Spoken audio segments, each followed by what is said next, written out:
खिडकीच्या ग्रिलमध्ये अडकलेलं जीव गमावलेलं एक शरीर. शरीराचा काही भाग आत, काही भाग बाहेर.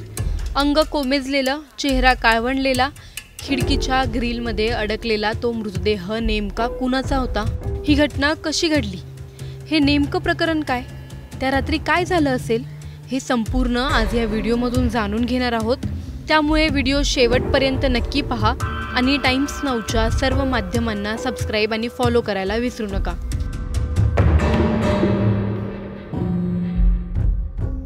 सोलापूर शहरातील सरकारी सिव्हिल हॉस्पिटलमध्ये घडलेली एक घटना सध्या संपूर्ण शहरात चर्चेचा विषय बनली आहे.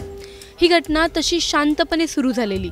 एका रुग्णाच्या नातेवाईकाच्या भेटीच्या उद्देशाने हॉस्पिटलमध्ये येणाऱ्या त्या व्यक्तीने त्याच्या आयुष्याच्या शेवटाकडे वाटचाल कशी केली याची ही एक सुन्न करणारी, हृदय द्रावणारी कहाणी आहे. पप्पू अण्णा भंडारी मूळचा धाराशिव जिल्ह्यातील भूम तालुक्यातील रहिवासी असलेले पप्पू हे आपल्या भाच्याला भेटण्यासाठी सोलापूर सिव्हिल रुग्णालयात आले होते. पप्पू अण्णा भंडारी याचं वय वर्ष 50 असेल. पप्पू भंडारी याचे आयुष्य थोडक्यात सांगायचं झालं तर ते एका साध्या कुटुंबातील व्यक्ती होते, ज्यांचं नशेशी मात्र नातं घट्ट होतं. समाजानं त्यांना दारुड्या म्हणून ओळख दिली होती, पण त्यांच्या मनात आपल्याच माणसांना भेटण्याची एक हळवी ओढ होती. त्या दिवशीही ते भाच्याला पाहण्यासाठी रुग्णालयात आले होते.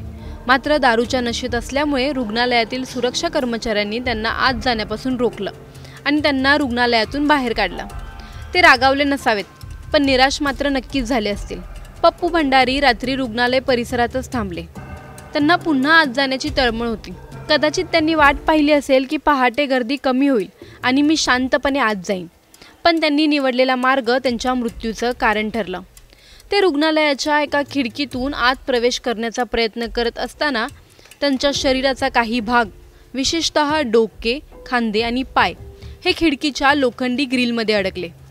तो एक संकट काळ होता, जिथं त्यांनी सुटण्याचा आटोकाट प्रयत्न केला असेल, पण शरीर सटकलं नाही. श्वास घोटला गेला आणि एका जिवंत माणसाचा मृतदेह त्या ग्रिलमध्ये अडकला राहिला. सकाळी सफाई कर्मचाऱ्यांनी आणि रुग्णांच्या नातेवाईकांनी जे दृश्य पाहिलं ते भेसूर आणि असह्य होतं. खिडकीच्या ग्रिलमध्ये अडकलेला, जीव गमावलेलं एक शरीर. शरीराचा काही भाग आत, काही भाग बाहेर. अंग कोमेजलेलं, चेहरा काळवंडलेला, डोळ्यात अजूनही अपूर्ण आस. तातडीने रुग्णालय प्रशासन आणि पोलीस यंत्रणा सक्रिय झाली. सदर बाजार पोलीस ठाण्याचे अधिकारी घटनास्थळी दाखल झाले.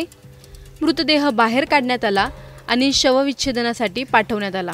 प्राथमिक तपासातून हा अपघाती मृत्यू असल्याचा प्राथमिक अंदाज व्यक्त करण्यात आला आहे.